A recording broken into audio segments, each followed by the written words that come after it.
A volta de M. Capítulo 7. O comandante. Por trás das janelas apareceu o meu planeta azul, com suas nuvens brancas, seus mares, suas selvas e seus desertos. A Terra aumentava rapidamente de tamanho. Fomos desaparecendo na parte escura, onde já era noite. Viam-se algumas manchas luminosas. Eram as cidades, mas, ao contrário, elas estavam em cima e as estrelas embaixo. Apesar disso, dentro da nave, eu sentia que o verdadeiro embaixo era o chão do veículo. Temos gravidade artificial, explicou M. Agora veremos como fazem os nossos amigos para evitar um grande terremoto. Avançamos sobre o mar iluminado pela lua, ou melhor, embaixo do mar, porque ainda estávamos ao contrário. Pude ver as luzes em cima da cidade da costa, próxima dali. Este é o ponto, disse M, observando uma tela lateral. Entraremos. Tudo ficou escuro atrás dos vidros.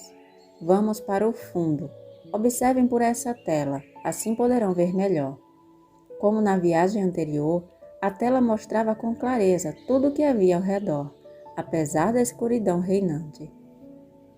M colocou a nave em posição normal.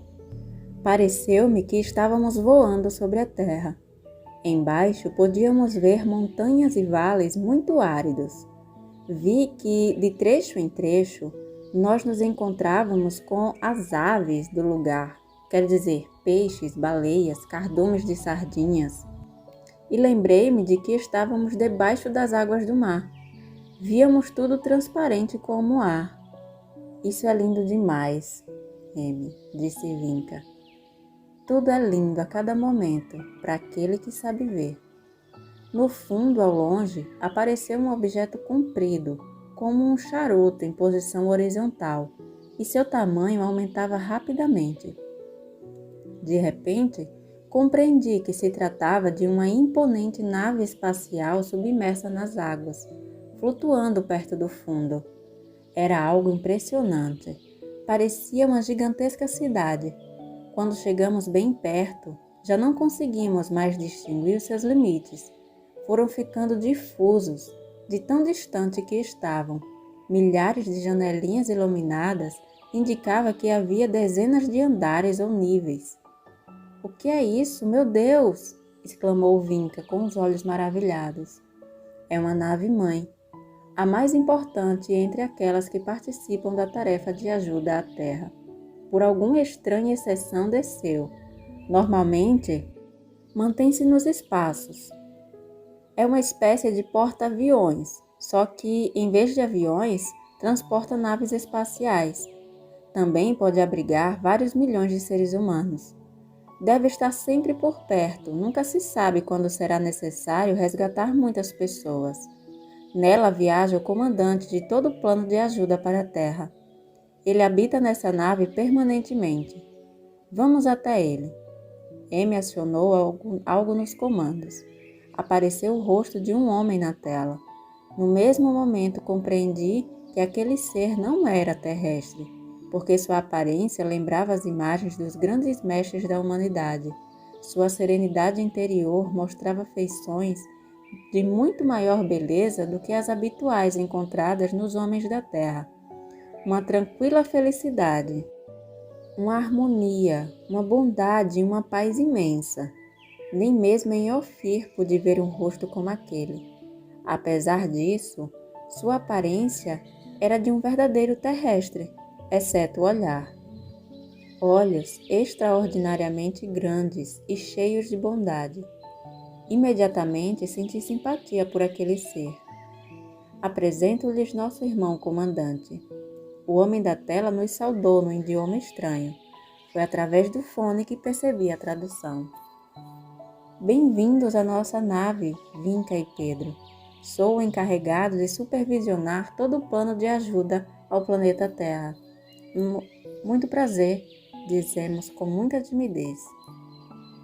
Um suave sorriso iluminou seu rosto quando exclamou: Espero-os com carinho em minha morada. Sua imagem desapareceu.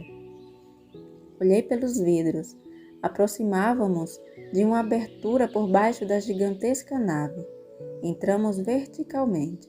Chegamos a um recinto não muito grande e perfeitamente seco. Outras naves, pequenas como as de M, estavam estacionadas ali. Enquanto pousávamos sobre o chão, pude ver que uma comporta fechou a abertura pela qual entramos. M se colocou de pé. Vamos descer. Isso quer dizer que vamos sair? Claro, vamos conhecer o comandante. Quis fazer 1 milhão de perguntas, mas não tive tempo, porque M nos levou para a saída. Dessa vez, quando a porta se abriu, havia uma escada. Enquanto descíamos, vi que a nossa nave encontrava-se apoiada sobre 3 suportes. Aquela era a primeira vez que aterrissava comigo a bordo. Antes, sempre ficava suspensa no ar. Caminhamos até uma porta. Quando chegamos, ela se abriu e apareceu um brilhante e comprido corredor. O teto, muito alto, era côncavo. Tinha luz própria que emitia uma cor creme suave. O chão, de um material mole semelhante à borracha, também emitia uma bonita luz azul clara. As paredes pareciam com um metal opaco. Várias portas muito grandes completavam o cenário. Algumas tinham letreiros luminosos, escritos em um idioma que era desconhecido para mim. É o idioma da fraternidade, explicou M. Pensei que cada mundo tivesse seu próprio idioma. E tem, mas também utilizamos uma linguagem comum para compreendermos uns aos outros, especialmente em forma escrita. Este é um idioma artificial. Todos temos que estudá-lo desde pequenos. Para nós, é mais fácil escrevê-lo do que falar. Por quê? Porque nem todas as espécies humanas têm o mesmo formato de língua, garganta e cordas vocais. Para alguns, é mais fácil emitir certos sons que para outros. É como os chineses. É difícil para eles pronunciar a letra R. Quem são os chineses? Perguntou Vinca. É uma raça do meu mundo. Tem os olhos assim. Puxei os olhos para o lado, para explicar-lhe. Que bonitos! Exclamou. Nós 3 rimos. Chegamos no final do corredor. À nossa frente havia uma porta muito larga. Abriu-se, era um elevador. Entramos. Procurei os controles, mas não havia nada. M simplesmente disse, comandante, e a porta fechou-se. Percebemos um movimento suave. Subíamos, mas, de repente, começamos a avançar horizontalmente. Aquilo, mais do que um elevador, era um veículo que podia transitar em vários sentidos. Esta nave emite uma radiação que mata os germes que estão no ar ou em qualquer superfície. Por isso não existe perigo de que seus micróbios possam afetar os membros da tripulação. Além disso, todos eles serão, de algum modo, desinfetados antes de ingressarem em qualquer mundo da fraternidade. A porta se abriu, mas não aquela pela qual havíamos entrado, uma outra, às nossas costas. Apareceu um salão maravilhoso, como um sonho. Estava decorado com plantas naturais de vários tipos e cores. Não sei explicar, mas nunca teria imaginado plantas em uma nave espacial. Uma série de fontes ocultas de luz de diversos tons produziam uma atmosfera de um tom amarelo-dourado. Vários compartimentos do salão estavam separados por vidros. Vi uma fonte com uma queda d'água. Imitava uma cascata melodiosa caindo entre as pedras, musgos e algas naturais. Ali saltavam alguns peixes e outros animaizinhos, para mim desconhecidos. Vinca não pôde ocultar sua emoção. Isto é belíssimo. As almas evoluídas necessitam rodear-se de beleza, explicou M, e nada pode ser mais belo do que a natureza. Conduziu-me para o interior do salão. À nossa esquerda, esperava-nos de pé o homem que havia nos cumprimentado pela tela, o comandante. Atrás dele, vi uma enorme janela. Por ela se via um riacho que corria suavemente entre as pedras e a vegetação.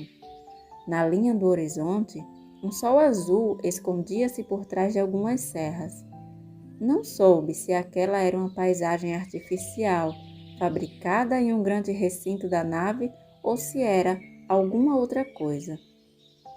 Mais tarde, Amy nos explicou que o comandante gostava de lembrar das paisagens de seu mundo de origem. Por isso, sintonizava as vistas da natureza que deixava para trás. Mas aquela grande janela era uma tela. Vestia-se de branco, usava uma roupa parecida a de Amy, um pouco mais folgada, deixando o pescoço e uma parte do peito descobertos. Sua estatura era impressionante, média pelo menos, 1,95 m. Parecia irradiar um esplendor, parecia brilhar. Amy nos levou para perto dele. Eu ia com profundo respeito, quase com temor, com vergonha inclusive, porque sabia, graças a Amy, que eu estava cheio de imperfeições. Aquele ser estava rodeado por uma auréola de tal pureza que, me comparando a ele, eu ficava ao nível de um porco. Pelo menos assim me sentia. Falou com uma voz suave e tranquilizadora. Fazer comparações às vezes ajuda, outras vezes prejudica. Assim como Amy, ele captava os meus pensamentos. Vinca tinha entrado numa espécie de transe na presença do comandante. Caminhou até ele, pegou sua mão, beijou-a e tentou colocar-se de joelhos. Não faça isso, disse ele, levantando-a pelo braço. Eu sou como você, um servidor, seu irmão. Somente diante de Deus pode um ser humano prostrar-se. Impressionada com aquele ser, Vinca tinha lágrimas nos olhos. Sempre existe alguém mais acima e mais abaixo que nós. Devemos ouvir os conselhos daqueles que estão acima e devemos orientar os que estão abaixo. Unicamente cumpro com as instruções do meu irmão maior. Acima e abaixo significam, neste caso, o nível evolutivo, explicou Amy. O comandante dirigiu-se para um móvel muito moderno, de linhas aerodinâmicas. Parecia uma escrivaninha cósmica. Sentado atrás dela, começou a falar. Desci a este planeta com a única finalidade de estabelecer este contato. Naquele momento, eu não captei a transcendência do que ele dizia. Não pude conceber a grandiosidade do fato. O comandante de uma operação gigantesca, realizada por seres extraterrestres, descendo até a Terra com sua nave do tamanho de uma cidade, quem sabe com quantos milhões de tripulantes a bordo, somente para estabelecer uma comunicação com duas crianças. Amy interferiu. Vocês levarão sua mensagem aos seus mundos. O que ele lhes dirá serve tanto para a Terra como para a Kia, porque o comandante está em comunicação com o nosso irmão que dirige o plano de ajuda para a Kia. Os dois mundos estão numa situação semelhante. Prestem atenção. O comandante tomou a palavra. Como lhes foi informado, vocês estão incluídos dentro do gigantesco plano cósmico evolutivo para os seus mundos. Uma grande quantidade de servidores participa deste plano. Alguns, estando encarnados nesses mundos, participam por enquanto de forma inconsciente. Outros o fazem conscientemente. Irmãos de planetas superiores aos seus também trabalham nesta missão de ajuda. E por último, outros irmãos que já não estão sujeitos às limitações de um corpo densamente material também colaboram estreitamente com o plano. Todos trabalhamos em tempo integral, até o último alento de vida no corpo que ocupamos, até que o íntimo nos chame para servi-lo em outros planos. A nossa recompensa é cumprir com o que nos dita a nossa consciência. Somos movidos unicamente pelo amor. Vocês devem saber que mudanças muito importantes e profundas se aproximam. Nós estamos fazendo o que pudemos para evitar o impacto negativo desses acontecimentos. O resto vocês mesmos deverão fazer. Devem compreender que o espírito da força criadora que rege o fluir da vida no universo é Ele, o todo, e Ele é todo amor. Se não se deixam reger pelo amor, estão atuando contra as leis universais. Portanto, não podem ter harmonia em suas vidas pessoais, nem em suas relações sociais ou internacionais. O desconhecimento da lei de Deus por parte da grande maioria é a causa e a raiz da dolorosa situação que os homens atravessam agora e que pode levá-los à destruição total. Estamos inspirando muitas pessoas em todos os países. Enviamos mensagens com ensinamentos e instruções, mas não podemos evitar que algumas delas sejam distorcidas pelas crenças particulares daqueles que as recebem. Isto produz confusão e desalento. Entretanto, dia após dia, tudo ficará cada vez mais claro. Também estamos inspirando obras de literatura, musicais, filmes e outras manifestações culturais e estamos fazendo todo o possível para que sejam difundidas, porque são uma semente de amor para as consciências e também uma preparação para o grande encontro. Amy interferiu para explicar. Vocês não estão separados para sempre dos seus irmãos do universo. Quando deixarem de viver divididos por injustiças e violências, ignorando o reitor do universo, o amor, vocês ingressarão na fraternidade. Será por volta do ano 5500, pensei, ao recordar as pessoas das ruas do meu mundo. O comandante, obviamente, escutou-me. Se não estivesse para ocorrer algo diferente, o processo poderia demorar milênios ou não se realizar nunca. Mas aproximam-se fenômenos que não poderão ser explicados por nenhuma teoria. Nesses momentos, vocês deverão recordar nossas palavras, expressas tanto pelos mestres de ontem como pelos de hoje. Deverão compreender que a única coisa que pode lhes salvar da iminente destruição é reconhecer a universalidade do amor e reger-se por ele em todas as situações de sua vida. Se não o fizerem, não o merecerão, nem poderão sobreviver. Resgataremos os que o fizerem. O trigo será separado do joio. Estamos servindo a um plano divino, decretado pelos desígnios do Criador, desde a eternidade. Nós somos seus agentes. Colocou-se de pé. Isto é tudo, queridas crianças. Agora deixo vocês nas mãos do capitão que dirige o nosso trabalho, que procura evitar grandes perdas de vidas neste ponto do planeta. Neste momento entrou o homem de quem se falava.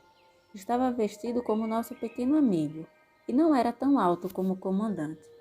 Disse-nos: vou mostrar-lhes como podemos diminuir os efeitos de um terremoto que se aproxima. Sigam-me, por favor. Guiou-nos com carinho e grande suavidade. Vão com Deus, expressou o comandante, enquanto colocava suas grandes mãos sobre nossos ombros. E lembrem-se de que vocês estão protegidos. Não temam nunca. Nós os salvaremos de todos os perigos, mas não abusem desta proteção, violando o que é natural e prudente. Neste caso, não poderemos fazer nada. Não se esqueçam de colocar minha mensagem em seus livros. Se pudéssemos, nós a proclamaríamos dos alto-falantes das nossas naves. Introduzir-nos-íamos nas suas transmissões de rádio e televisão e nos faríamos plenamente visíveis, mas não nos é permitido fazer isso. Nossa palavra fraterna somente poderá ser enviada através de canais que possam ser comprovados unicamente pelo sentido interno, justamente este que devem desenvolver para evoluir e salvar-se. Esta é a outra poderosa razão que nos impede de mostrar-nos de forma mais aberta e em massa. Meditem nisso. Deixou-nos na porta do elevador. A última coisa que nos disse foi: meu amado irmão maior, Recomenda-me que lhes transmita seu grande amor por todos os que sofrem. Ele quer que saibam que não descansou um só dia desde a aparição do homem e que não o fará até que todos vivam em paz e felizes, e que vocês também não devem descansar, porque todos são suas mãos e bocas. Até logo, amigos!